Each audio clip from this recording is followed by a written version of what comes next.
बिस्मिल्लाहिर्रहमानिर्रहीम। खातिन हज़रात, मैं अख्तर अब्बास और आप सबको मेरा सलाम पहुँचे। दुनिया में कई तरह के लोग हैं। कुछ बड़ी मोहब्बत करने वाले होते हैं, तोहफे देने वाले, तोहफे लेने वाले, और कुछ एहसान जताने वाले। बाद लोग छोटे छोटे तोहफे दे के वापस भी लेते। बचपन में हमने दोस्तियाँ बनते टूटते देखी। तोहफे दे के वापस होता मेरा तोहफा वापस कर, चाहे वो रुमाल होता, कोई किताब होती, कोई चीज़, तो बड़ी ऑकवर्ड सिचुएशन होती थी। पर बाद दोस्तियाँ इसलिए भी टूट जाती थी कि तोहफा देने वाला जिताए बिना रहता नहीं था। आई डोंट नो ये लड़कियों में इल्लत या आदत ज़्यादा होती है या मर्दों में, क्योंकि मुझे इन दोनों का मुकाबला नहीं करना। पर मैं तो ये गुजारिश करने वाला हूँ कि घरों में जब हम घर चला रहे होते हैं और घर की एक खूबसूरत जो दीवार है, मोहब्बत की दीवार, उसमें जब सुराख पड़ते हैं, उसमें जब दरारें आती हैं या उसमें जब सींध लगती है जैसे चोर लगाते हैं, तो कुछ वजूहात से लगती हैं। उसमें बहुत सारी औरतों ने, इवन बहुत सारे बच्चों ने ये शिकायत की है और करते रहते हैं कि उनके अब्बा या उनकी अम्मा जो कमाते हैं या उन पे खर्च करते हैं तो जिताते बहुत हैं।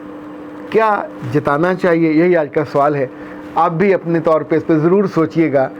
किसी दोस्त को खाना खिलाने के बाद, अपने बच्चों को तोहफ़ा देने के बाद, अपने बच्चों को किसी अच्छे होटल पे ले जाने के बाद, मैंने बहुत साल पहले, बहुत बरस पहले ये बात सीख ली थी कि जब आप मेहरबानी करने का इरादा रखते हो तो फिर उसमें मेंगने नहीं डालनी चाहिए।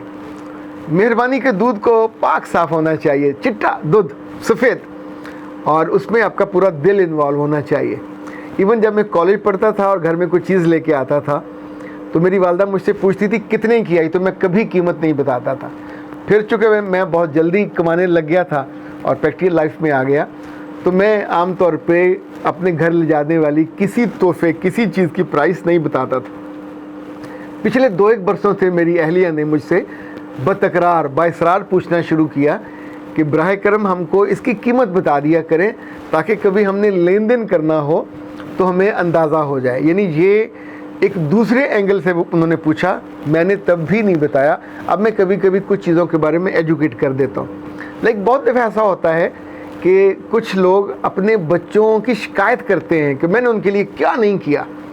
थका हुआ था, थका हुआ, रास्ते में फ़ोन आ गया, बच्चों ने कोई फल मांग लिया, कोई चीज़ मांग ली, मैं रुका, मैंने ढूंढा, 1 घंटा मैंने ढूंढ के फिर जब पहुंचा तो किसी बच्चे ने शुक्रिया भी अदा नहीं किया। अब इनफैक्ट इसमें बच्चों का कसूर नहीं है। अगर हम उनको बचपन से ये सिखाते हैं, खाना खाने के बाद आपको पूरी खुशी के साथ, आमादगी के साथ आंखें बंद करके अपने रब का शुक्र अदा करना चाहिए। शुक्र, अल्हम्दुलिल्लाह। अच्छा, ये कोई लफ्ज़ नहीं है, अल्हम्दुलिल्लाह अरबी का लफ्ज़ है, शुक्र उर्दू का लफ्ज़ है। इन दोनों को जोड़ के जो सुकून मिलता है, तो जब तक आप अल्हम्दुलिल्लाह कहते हैं तो पूरा मज़ा नहीं आता। जब कहते हैं शुक्र अल्हम्दुलिल्लाह, तो फिर वो दिल में ठंडक पड़ती है। हम कभी नहीं सिखाते कि अगर वो खाना अम्मा ने बनाया है तो ज़रूर तहसीन के लफ्ज़ कहने चाहिए। उस खातून ने जॉब से वापस आके या सारा दिन कामों की थकावट के बाद जो काम किया, उन्हीं की मोहब्बत के लिए किया। एंड वो जिता नहीं रही कि मैंने कितनी गर्मी में ये किया, पर इस्तिफ़ादा करने वालों, इस्तिफ़ादा हासिल करना गलत है, इस्तिफ़ादा करने वालों को उसका सिखाना चाहिए कि उसका शुक्रिया अदा करें। बहन ने जूते पॉलिश किए हैं, बहन ने कपड़े इस्त्री किए, उठाते हुए, लेते हुए, क्या मसला है कि आप शुक्रिया ना अदा करें? लाइक मैं जब गाड़ी में बैठने वाला होता हूँ तो मेरे असिस्टेंट जो ड्राइवर हैं वो दरवाज़ा खोलते हैं, मुझे बिठाते हैं। हर दफ़ा यानी बग़ैर किसी प्लानिंग के मेरे जो लफ्ज़ अदा होते हैं, बेटा थैंक यू, और मैं कह के बैठ जाता हूँ। कितना ज़ोर लगता है। यानी ये थैंक यू उसको भी अच्छा लगता होगा, मैंने कभी उससे पूछा नहीं है, लेकिन हमको जो हमारे साथ काम कर रहे होते हैं उनको भी शुक्रिया कहना चाहिए। अगर हम उनके लिए कोई एक्स्ट्रा चीज़ कर रहे हैं आउट ऑफ द वे, तो वो ज़र्फ़ है आपका। आला ज़र्फ़ी ये है कि कभी तोहफ़ा दे के मत जिताइए, कभी किसी को रायत की हो मत जिताइए, कभी किसी के साथ आपने भला किया हो, नेकी कर और वो दूर जाके कहीं दरिया में डाल। अगर आपने वहीं उसका मकबरा बनाना नेकी का और उसके ऊपर लिख के लगाना कि ये मैंने नेकी की थी, तो वो गरीब की बच्ची नेकी तो नहीं रहेगी, वो तो दिखावा हो जाएगा। और दिखावे के आगे खैर नहीं होती, दिखावे के आगे शर होता है। और जिस चीज़ को आप करते हो वो भी आपकी इज़्ज़त और इकराम नहीं कर पाते। ये जो सवाल था कि क्या बीवी बच्चों को अपने एहसान जताने चाहिए, बिल्कुल नहीं जिताने चाहिए। मैं तो कहता हूँ जो बॉसेस हैं, जो कंपनियां हैं, आप कभी उनको देखें। कंपनी आपको बोनस देती है, कभी नहीं जिताती। कंपनी आपको सैर पे भेजती है, कभी नहीं जिताती। Company out of the way, बहुत सी कंपनियां हैं जो महीने के बिल्कुल शुरू में तनख्वाह देती हैं, कभी जिताती नहीं है कि फ़लाँ ने तो 2-2 माह तनख्वाह नहीं देते। इनफैक्ट बड़ा होने का मतलब ज़र्फ बड़ा होना है। बड़े होने का मतलब दूसरों को अकोमोडेट करना है, और बड़े होने का मतलब अपने दिल के छोटेपन को संभालना है।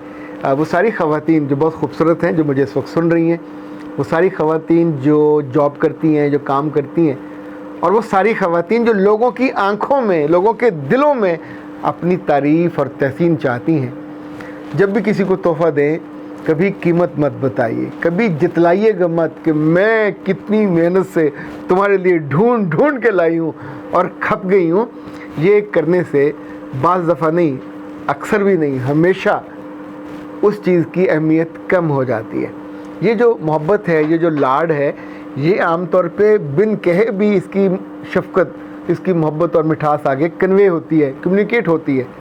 अच्छा खातिर हज़रात, एक दिलचस्प बात अगर मैं आपको कहूँ, ज़रा उस पर गौर कीजिएगा कि जिसको हम तोहफ़ा देते हैं, वो जब उस तोहफ़े को कबूल करता है तो क्या आपको खुशी नहीं होती? इनफैक्ट उसकी आंखों में जो रोशनी आती है, जो चाहे वो लम्हाती हो, वो कीमत है उस पूरे तोहफ़े की, उस पूरे एहसान की जो आपको हुआ। कल शब मैं ऑफ़िस से जब घर आ रहा था तो काफ़ी देर हो गई थी, तकरीबन 10:30 हो गए थे। तो अचानक मेरी छोटी बेटी का फ़ोन आया कि बाबा आज स्कूल से वापसी में मैंने तरबूज देखे। अच्छा, बच्चे अगर फल का जिक्र करें तो वालिदैन को पूरे दिल से खुश होना चाहिए कि बच्चे हीरे जैसी चीज़ मांग रहे हैं और खा रहे हैं। च्युइंगम मांगें, वो पास्ते मांगें, या जो दूसरे लेज़ वेज़ हैं, ओके बिस्मिल्लाह, उनका जब हम मांगें तो उनको दे देना चाहिए। अच्छा, हम लियाकत चौक पहुँचे, वहाँ पे तरबूज नहीं था, तो फिर मैंने अपने ड्राइवर से कहा कि चलो हम खाड़े की तरफ गए, वहाँ भी नहीं मिला, सड़क बंद थी, वहाँ भी ढूंढा, नहीं मिला। हालांकि अभी 1-2 हफ्ते के बाद इंशाल्लाह ये ट्रकों के ट्रक आएंगे, ढेर लग जाएंगे, पूरी पूरी ट्रालियाँ आती हैं हर सड़क पे, वो इतना ज़्यादा ये पैदा होता है। तो हम वहाँ से फिर लालाजार वाली रोड पे गए, वहाँ बहुत सारी दुकानें हैं जो फ्रूट की लगी हुई हैं। तो वहाँ हम एक जगह तरबूज मिल गए, हमने उसे तरबूज लिया। ज़ाहिर है इस वक्त अभी नया नया सिंध से आ रहा है, तो मैंने पहले एक लिया, फिर मैंने सोचा कि अभी मैं 2-3 दिन के लिए मैं लाहौर में नहीं हूँगा, तो मुझे फोर्टाबाद जाना है, हरुणाबाद जाना है, तो फिर मैंने एक और लिया। फिर मैंने सोचा कि मेरी बड़ी बेटी है, उसका भी जी चाहेगा तो उसको इंडिपेंडेंट मिल जाना चाहिए, तो फिर एक और लिया। अब इनफैक्ट ये लाने के बाद जब मैं घर पहुंचा तो 12:30 हो चुके थे, बच्चे सो चुके थे। तो मैंने आराम से उनको 2 को फ्रीज़र में रखा, 1 को फ्रिज में रखा। फ्रिज में इसलिए रखा ताकि सुबह स्कूल जाते हुए जब वो खोलें अपने दूध के लिए तो वहाँ उन्हें नज़र आए और वो आराम से उसको उस वक्त ले लें, और जब वापस आएंगे तो उन्हें फ्रीज़र में से मिल जाएगा। अच्छा, अब इसमें कितनी हमारी मुशक्क़त लगी, मेरा ख्याल हमें को 1.5 घंटा लगा होगा उसको ढूंढने में, पर मैं उनसे कभी भी तस्करा नहीं करूँगा। क्यों करूँ तस्करा? मुझे ये अच्छा लगा कि उन्होंने फरमाइश की, मुझे ये अच्छा लगा कि अच्छी चीज़ की फरमाइश की। सो उसके लिए अगर बाप एफ़र्ट नहीं करेगा, वो नहीं ढूंढेगा। बीच में मेरे जो मामन साहब हैं उन्होंने मुझसे कहा सर घर चले, मिल नहीं रहा, तो मैंने कहा नहीं, लिए बिना नहीं जाना। तो वहाँ से सड़क उन्होंने खोदी हुई थी, बीच में कुछ सीवरेज डाल रहे थे, वहाँ से हम फिर एक दूसरे ब्लॉक में से होके वहाँ पहुँचे और लेके आए।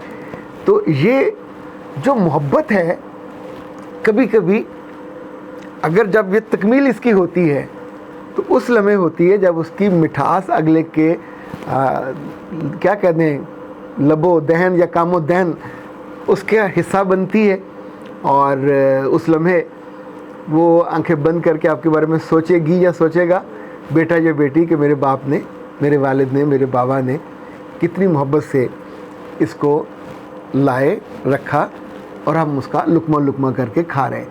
इनफैक्ट ये जो खुशी है माँ और बाप को देनी चाहिए, जिताए बिना।